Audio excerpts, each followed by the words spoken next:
সবচেয়ে বড় দিক হলো, দেখো, দুনিয়া, মানুষের যে হৃদয়, মানুষের যে হৃদয়টা, এটা হলো স্পঞ্জের মতো, তুলোর মতো।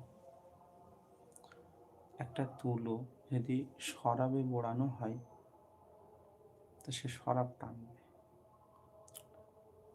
একটা ওই তুলোটা যদি দুধে বোড়ানো হয়, দুধ টেনে নেবে।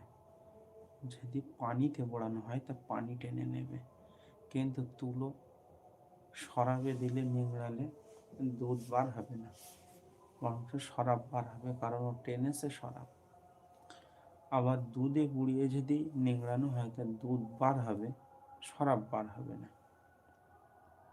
তো মানুষের যে দিল, যে হৃদয়টা, এই হৃদয়টা হলো একটা স্পঞ্জের মতো।